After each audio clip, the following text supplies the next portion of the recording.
Political situation پر بات کی ہے, موجودہ بجٹ پر بات کی ہے, یہ ساری چیزیں کہ پبلک رسپانس کس طرح سے آئے گا, کیونکہ بجٹ میں انہوں نے کوشش کی ہے لوگوں کو ریلیف دینے کی. سرکاری ملازمین کی تنخواہیں جو بڑھائی گئی ہیں, اگرچہ پیپلز پارٹی کی اس میں ڈیمانڈ یہ تھی کہ 50% تک بڑھا دی جائیں, لیکن بہرحال, اور اسحاق ڈار صاحب تو آپ کو پتہ ہے پھر وہ چاہتے تھے کہ منیمم 10-15% بس اتنا, فائنلی وہ 20 تک آئے, لیکن وزیر اعظم صاحب نے انٹروین کیا اور وہ بیٹھ کر پیچ اپ ہوا اور وہ 30 سے 35% تک بڑھ گئی ہیں. اچھا, اسی طرح اب مطلب ایک اتنا بڑا ڈیفیسٹ کا بجٹ ہے, بلکہ شاید پاکستان کی ہسٹری میں سب سے زیادہ ڈیفیسٹ کا, خسارے کا بجٹ ہے یہ اسی لیے آیا ہے کہ حکومت کا خیال یہ ہے کہ اگلا الیکشن جو آنا ہے انہوں نے لوگوں سے ووٹ لینے ہیں تو لوگوں کے لیے کچھ کر سکیں, لوگوں کو دکھائیں کہ ہم آپ کے لیے کچھ کر رہے ہیں. تو ایک طرف تو یہ ہو رہا ہے, دوسری طرف نواز شریف صاحب نے الیکشن کی بھرپور تیاری کا اعلان کر دیا ہے.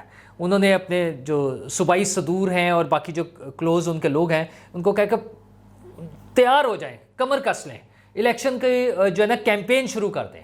ایک طرف تو ٹکٹس وغیرہ کے حوالے سے فائنل کریں اپنے امیدوار, پنجاب اور کے پی میں اسپیشلی, اور ادھر سندھ میں اور بلوچستان میں وہ جس طرح سے مل کر الیکشن لڑنا چاہتے ہیں وہ کریں. لیکن اصل مسئلہ یہ ہے کہ وہ چاہ رہے ہیں کہ اب اس فرنٹ پہ تیزی سے کام کیا جائے.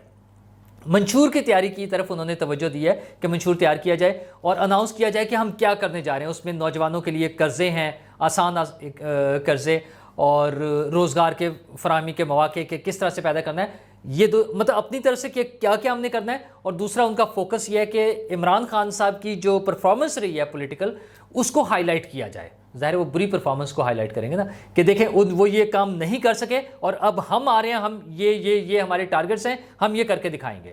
اچھا, کچھ چیزیں ان کی بہرحال موجود ہیں, وہ اسٹوڈنٹس کی اسکالرشپ, اسٹوڈنٹس کو وہ سولر لیمپس اور لیپ ٹاپس اور اس طرح کی دیگر چیزیں ان سے پہلے سے ان کے کریڈٹ پر موجود ہیں چیزیں. تو پرابلی وہ اب یوتھ کو اٹریکٹ کرنے کے لیے اسی قسم کا کچھ پلان بنا رہے ہیں. اور یہ دوڑ اس لیے لگی ہے کہ وہ جو گھنٹیاں کھڑکی ہیں نا کہ شاید الیکشن ڈیلے ہو رہا ہے اور ایک لمبے عرصے کے لیے کوئی ایک سیٹ اپ آ جائے گا جو 2 سال تک یا شاید اس طرح سے کچھ ٹائم اس کا ہو, تو وہ پولیٹیکل لیڈرز کے لیے خطرے کی گھنٹی بہرحال ہے. آصف زرداری صاحب بھی ایکٹیو ہوئے ہوئے ہیں, ان کی پارٹی میں تو لوگوں کی پہلے سے شمولیت جس طرح سے چل رہی تھی وہ ہم نے دیکھا بھی ہے, اگرچہ وہ جہانگیر ترین صاحب ذرا بیچ میں آ گئے ہیں. ہاں, جہانگیر ترین صاحب بھی لنڈن پہنچے ہوئے ہیں, ہم نے کل بھی ذکر کیا تھا, تو امکان یہ ہے کہ ان کی نواز شریف صاحب سے بھی کوئی ملاقات ہوگی اور وہ جہانگیر ترین صاحب اور نواز شریف صاحب مل کر کچھ چیزیں شاید پلان کریں کہ کس طرح سے چلنا ہے. اور دوسری طرف زرداری صاحب دبئی پہنچ گئے ہیں. اچھا, زرداری صاحب کی دبئی جانے سے پہلے بلکہ میں آپ کو بتاؤں کہ نگران وزیر اعظم کے لیے انٹرویوز ہو رہے ہیں. ٹھیک ہے, مطلب ہوتا ہے نا کہیں نہ کہیں لوگ بیٹھے ہوتے ہیں, ذرا سینئر لوگ جو میٹر کر رہے ہوتے ہیں, ہو از ہو, وہ بیٹھے لوگوں سے گپ شپ لگا رہے ہیں. چلے انٹرویوز رہنے دیں, گپ شپ لگا رہے ہیں کہ اچھا اگر آپ کو وزیر اعظم بنا دیا جائے تو آپ کیا کریں گے اور کیا آپ کی پلاننگ ہوگی, اور ہم اس طرح سے چاہتے ہیں تو کہ آپ اس میں کیسے فٹ ان ہوتے ہیں اور یہ مل کر کیسے چلا جائے. اس طرح کی چیزیں, مطلب وہ ہوتا ہے نا تھنک ٹینک, سمجھ لیں ٹینک جو ہے, میں وہ تھنک ٹینک کی وجہ سے کہہ رہا ہوں صرف. اچھا, تو وہ اس طرح کی چیزیں وہاں پر پلان ہو رہی ہیں. اس میں مختلف لوگوں کے نام آ رہے ہیں, کچھ صحافیوں کے نام بھی آ رہے تھے, لیکن اب ایک جو ہے کاروباری شخصیت کا نام, بڑے اہم کاروباری شخصیت کا نام, لاہور کی ایک کاروباری شخصیت کا نام آ رہا ہے. تو امیدواروں میں ایک لاہوری امیدوار جو ایک کاروباری شخصیت ہے وہ ذرا آگے جا رہے ہیں, مطلب اس وقت تھوڑا سا فیورٹ والوں میں نظر آ رہے ہیں سامنے. تو یہ کچھ دنوں میں میرا خیال ہے کچھ چیزیں کلیئر ہونی شروع ہو جائیں گی, مے بی نام واضح ہونے شروع ہو جائیں, پھر پولیٹیکل پارٹیز کی طرف سے بھی کچھ نام آئیں گے. ظاہر ہے دونوں بڑی پارٹیاں جو ہیں نون لیگ اور پیپلز پارٹی, وہ چاہیں گے کہ ایسے لوگ ہوں جو ان کے ساتھ زیادہ بہتر طریقے سے چل سکیں اس جو کیئر ٹیکر پیریڈ ہے اس کے لیے, جو کہ 3 ماہ تک کا پلان ظاہرہ ہوتا ہے, لیکن پلاننگ تو تھوڑی سی لمبی ہے اور وہ 2025 کہیں جا کے نا, ایسی سننے میں آتی ہیں باتیں تو ہم آپ کے ساتھ شیئر کر لیتے ہیں. تو یہ چیزیں چل رہی ہیں. فوری الیکشن کا امید مجھے تو ابھی تک نہیں ہے, لیکن نواز شریف صاحب اور زرداری صاحب دونوں چاہتے ہیں. تو یہ جو جن کے انٹرویوز ہو رہے ہیں نا, وہ اب کچھ لوگ دبئی بھی وزٹ کریں گے. زرداری صاحب دبئی پہنچ گئے ہیں اور اب یہ جو چیزیں چلنی ہیں یہاں سے کچھ لوگ جائیں گے, اور ایک پنجاب کی اہم شخصیت کا بھی توقع ہے کہ وہ بھی اگلے 1-8 دن میں, بلکہ آج یہ پیر شروع ہو گیا ہے, پراپرلی کل رات سے آج تک کے ٹائم میں ان کی بھی وزٹ ہو اور کہیں اکٹھے بیٹھیں اور وہ مل جل کے بات چیت کریں کہ کس قسم کا ہم نے سیٹ اپ چلانا ہے اور کیسے چلانا ہے. تو یہ کچھ شخصیات ادھر دبئی میں اکٹھی ہوں گی جہاں پر زرداری صاحب ان کا مرکز ہوں گے یا ان کے ہوسٹ ہوں گے. دوسری طرف لنڈن میں بھی کام چل رہا ہوگا. لنڈن تو آپ کو پتہ ہے ہماری سیاست کا ایک دوسرا گھر ہے یا ایک مرکزی گھر ہوتا ہے ہمیشہ سے, اور لنڈن پلانس ہم ہمیشہ سنتے رہتے ہیں. تو اس مرتبہ وہاں پہ نواز شریف صاحب ہوں گے اور دیگر پارٹیوں کے کچھ لوگ وہاں جائیں گے, ان سے بات چیت چلے گی. یہ دونوں شخصیات مل کر کیا وقت پر الیکشن کرا سکیں گے, اور کیا دونوں کو وقت پر الیکشن سوٹ کرتے ہیں؟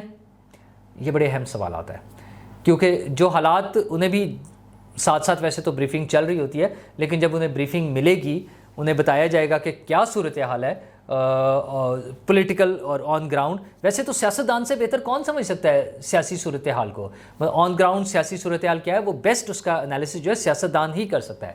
لیکن کچھ ٹیکنیکل طریقے بھی تو ہوتے ہیں نا, جیسے وہ گیلپ اور وغیرہ کے سروے ہوتے ہیں, یا حبیب اکرم صاحب ہمارے دوست ہیں وہ سرویز کرتے ہیں, تو اس طرح سے بھی کچھ رپورٹس تیار ہوتی ہیں. تو وہ رپورٹس ان دونوں شخصیات کے ساتھ شیئر ہوں گی. ویسے تو پہلے سے ہو رہی ہیں شیئر, وہ ایسی رپورٹس ان دونوں کے ساتھ پھر شیئر ہوں گی. انہیں بھی بتایا جائے گا, انہیں دکھایا جائے گا, وہ جو نئے امیدوار ہوں گے ان سے ملاقاتیں ہوں گی, کچھ بات چیت ہوگی, کچھ گیو اینڈ ٹیک ہوگا, اور پھر الیکشن کی اناؤنسمنٹ ہوگی. ویسے تو کروشل ٹائم ہے کیونکہ صدر کا الیکشن ہونا ہے, چیف جسٹس صاحب کی چھٹی ہونی ہے, انہوں نے جانا ہے. وہ تو ہمیں پتہ ہے کہ قاضی فائز عیسیٰ صاحب آ جائیں گے سپٹمبر میں میعاد ختم ہو رہی ہے عارف علوی صاحب کی. اس کے لیے میرا خیال یہ ہے, جو میں نے آپ کو آج صبح کل والے ویڈیو میں آپ سے ذکر کیا تھا, کہ آصف زرداری صاحب 10 اگست کو الیکشن کے ذریعے صدر پاکستان بن جائیں گے. یہ اہم ذرائع سے یہ خبر مل رہی ہے, یہ ہو رہا ہے. لیکن مارچ میں سینٹ کا الیکشن بھی ہے اور سینٹ کے چیئرمین نے بھی جانا ہے. تو اس حوالے سے پھر الیکٹورل کالج کیا ہوگا, سینٹ کا الیکشن کیسے ہوگا, ان ساری چیزوں پہ آئینی ماہرین سر جوڑ کر بیٹھے ہیں, اور وہ جو نتیجہ نکالیں گے اس کے مطابق بہت ساری چیزوں کا فیصلہ ہوگا کہ کیا کون سا کارڈ کب کھیلنا ہے, کون سا الیکشن کب ہونا ہے. یہ ساری چیزیں اس کے بعد ہی ڈیسائیڈ ہو سکیں گی, اور بہت زیادہ چانسز یہ ہیں کہ ان سارے ڈیسیجنز کے لیے سپٹمبر بڑا اہم ہے. اگرچہ آج کل پتہ ہے موسم تبدیل ہو گیا, آپ کو پتہ ہے نا, ہم روز دیکھ رہے ہیں لاہور میں اسپیشلی ہم آبزرو کر رہے ہیں کہ جون کے مہینے میں 11-12 تاریخ تک دیکھ لیں کہ گرمی میں کسی حد تک مناسب سا, کسی وقت ٹھنڈا, کبھی بارش, اس طرح کا موسم چل رہا ہے. تو کہیں اور بھی موسم تبدیل ہو گیا ہے. کچھ واقعات ایسے ہوئے ہیں, جیسے یہ تو ماحولیاتی تبدیلیوں کی وجہ سے موسم چینج ہوا ہے نا, تو اس طرح ملک میں کچھ ایسے واقعات کی وجہ سے بھی کہیں موسم تبدیل ہوا ہے. لیکن سپٹمبر بڑا اہم ہے. یہ بڑے بڑے فیصلے شاید فوری نہ ہو سکیں, اس میں کچھ دن لگ جائیں. کہتے ہیں نا محبت اب نہیں ہوگی, یہ کچھ دن بعد میں ہوگی. تو کچھ دنوں بعد یہ بہت سارے فیصلے ہو جائیں گے, جس میں ظاہر ہے ہم سب کی قسمتوں کے فیصلے ہونے ہیں. جب یہ چیزیں ہوں گی اس میں کہیں نہ کہیں تو ہماری قسمت بھی آتی ہے, وزیر اعظم کس نے بننا ہے, صدر کس نے بننا ہے, یہ تو ہے. لیکن وہ لوگ, جیسے یہ موجودہ بجٹ ہے, آپ دیکھ لیں کہ وہ جو جہاں ریلیف مل رہا ہے وہ اس وجہ سے مل رہا ہے کہ الیکشن ہونا ہے. تو الیکشن اللہ کرے ہو جائے, اور جو بھی سیٹ اپ بننا ہے, جیسی بھی چیزیں ہونی ہیں, وہ لوگ کوئی ہم لوگوں کا, میرے آپ کا, ہم 22 کروڑ لوگوں کا بھی مفادات کا خیال کریں, اور ہماری زندگیاں بھی آسان ہو سکیں. شکریہ.